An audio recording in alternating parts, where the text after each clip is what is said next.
Welcome back to the channel, guys. Today I'm going to be doing something a little bit different. I'm actually going to be doing a double review.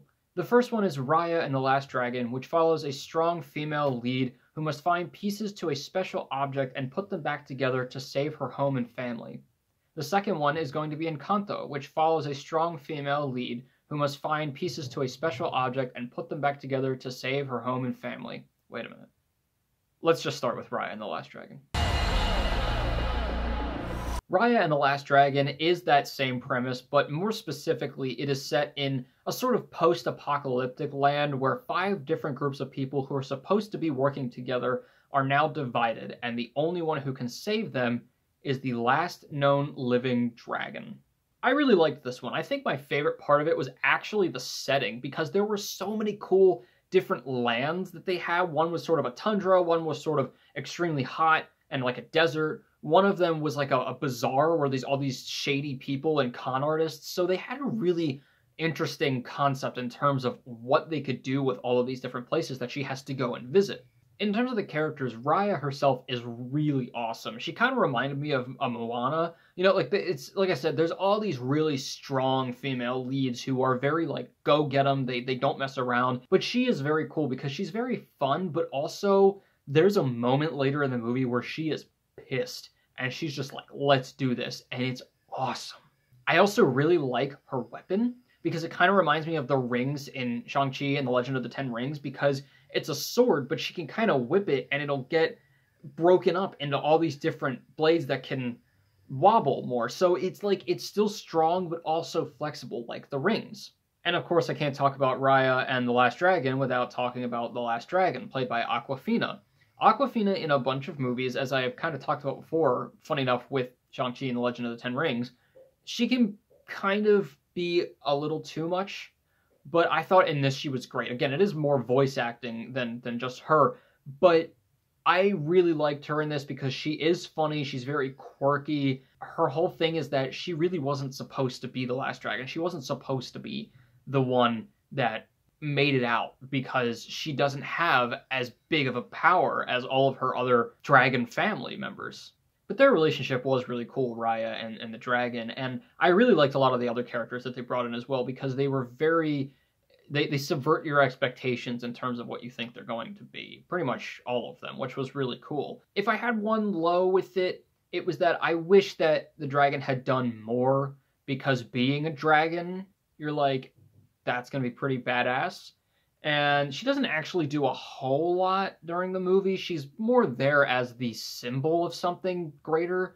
And she does have 1 or 2 really cool moments where she uses her powers. But other than that, she really is mostly there as the symbol and just to be this character. And then it falls more on Raya to figure out how to bring this smashed orb back together and save her family and all of her homeland.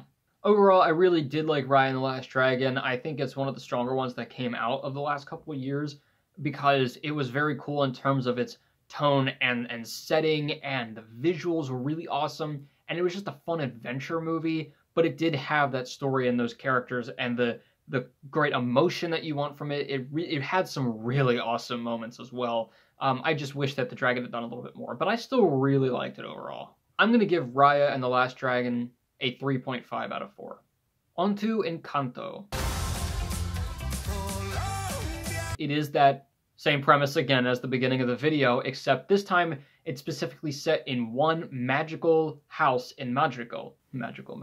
But it is a house that is now dying for unknown reasons, and that could spell trouble for the entire rest of the community that surrounds them. I'm not gonna lie, most of my highs are kind of the same thing as Raya and the Last Dragon. Mostly, I really like the setting.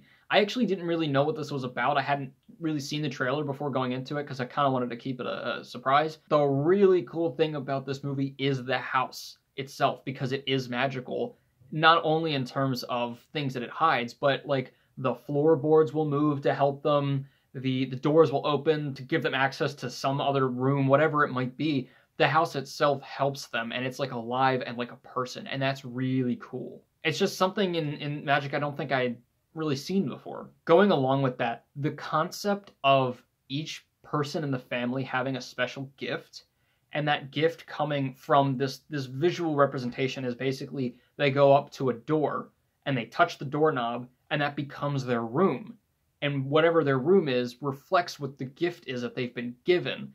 And it's so cool. It's definitely something I would love to have written, like to have come up with. It's something that like I would have come up with, you know, in some other alternate universe. Like say your power is you can speak to animals.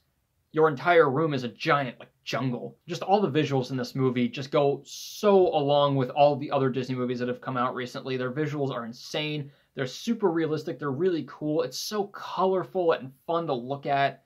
And it really goes well with that like magic and, well, then lack thereof a little bit later in terms of what it looks like. They just really did a good job of making it colorful and then very dark when it needs to be. The main character, Maribella, I did really like. I actually didn't think I was going to like her because just from the little bit I'd seen of the trailer, like I said, I didn't watch the whole thing, but I just seen like a little bit.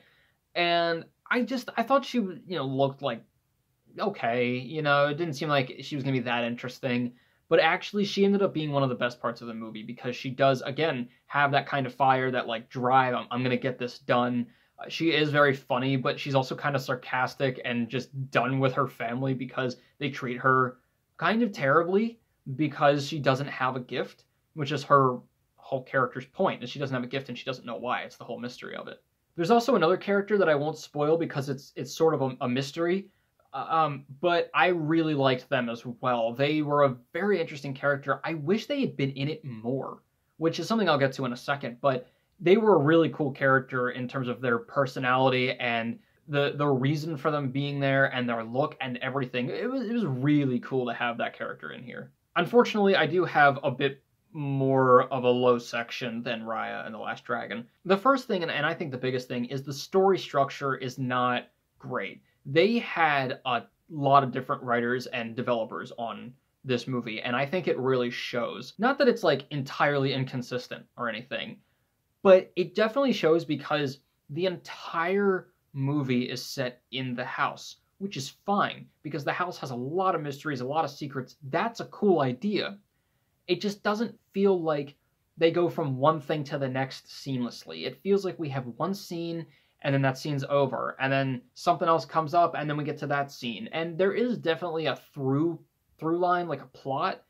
It just doesn't feel so connected all the time, and it definitely feels like different genres as well. Like one scene, it's like somebody wrote it, and they're like, I want to do an adventure scene. And then another person wrote this, and they were like, I want to do a drama scene. And then, of course, you have all the songs, so it's a musical as well. And the songs are well written. They just didn't really stick out to me. Like, they are very flashy. They are very big. They're very Broadway. Lin-Manuel Miranda is awesome at what he does. But every time they started a song, instead of me being like, oh, yeah, cool, another song, I was like, I just want to get to the plot. Which is, I think, actually an issue that is starting to become more apparent with Disney movies, and it really showed itself to me in this one. My mom has said before that she's not a huge fan of the music in the newer Disney movies because she feels they're trying to be too Broadway, too big. And, you know, I always defended it because I was like, look, I mean, if you even look back to some of the older ones, they were very grand songs as well. It's not like they've just started being like that. But I think, in general, she's kind of right in terms of not only the music, but just everything. It feels like they're putting flash and visuals and color and music, which is incredibly important, especially in a Disney movie, but they're putting that first and the story second. Not that the stories haven't been really cool, I don't think that they've necessarily generally been up to the standards of the old ones, because I feel like the old ones didn't have as much visual flash, but we cared way more about the characters. This one, I cared about maybe 2 characters. I honestly did not like most of the characters in this movie, at least until the end. The thing about the story is it takes a long time to get started, and then it wraps up really quickly. It's kind of like if you put Moana and Luca together. Moana starts like a half an hour of setup, and then Luca ends like that. And it was weird because it was kind of both of those, and I was like, I can't really get a feel for how long this thing is going to be. And so I think the story structure, the character developments, I think they're starting to suffer a little bit. The thing is, it's weird to say that because in this movie, actually the characters, and specifically going to each one of them, is a very big part of the plot itself. So that was good. I did like that because it gave arcs to each of them, and actually it was the whole reason for how everything is solved, which was really cool. But I'm just saying, in general, it just feels like they're so excited by their new visuals and their new CGI and what they can do so realistically. But the stories, I just don't connect with as much. They're cool, and I love the whole, like, we're going to all these different, you know, internationalities, and we're doing basically Disney across the world now because we've had different Spanish-speaking countries. Now we're going into, with, I think it's Turning Red, we're going into China. Italy we had for Luca, and again, that was Pixar, but still Disney. It's really cool that they're doing that, and I think it's very important. And they're taking that time in the beginning of the movie to set up a place that a lot of people have never even visited before and don't know as much of the culture of, and getting you to like these characters who aren't like you all the time. But the thing is, they are. We just don't always see that way. But then the rest of the story just feels like it doesn't grab me as much, you know? So I don't know if it's just me. You know, let me know what you think in the comments below. The thing is it honestly, it's not about the characters, because representation right now is incredibly needed. And so certain people being able to say, I finally see myself in a big Disney movie, is awesome. I just wish the story with those characters, I wish I cared about it more. You know, I don't know what it is. I really feel like they're just putting representation out there and then combining it with Flash and thinking that's going to be enough. But I don't know, and it's weird because all the details are still there. It's just, for some reason, I just can't attach to some of these more recent ones. It just feels like for some reason they're not focusing on story as much, and they're focusing more on how realistic they can make the backgrounds. Is that just me? I don't know. Let me know in the comments below what you think about that. Like, even the ending of Encanto feels very generic. You know, it's like Raya and the Last Dragon, except Raya, I think, used that same concept to do something clever and risky for the characters. This one just felt like they came up with this solution that seemed very predictable, but that was it. That's what solved it.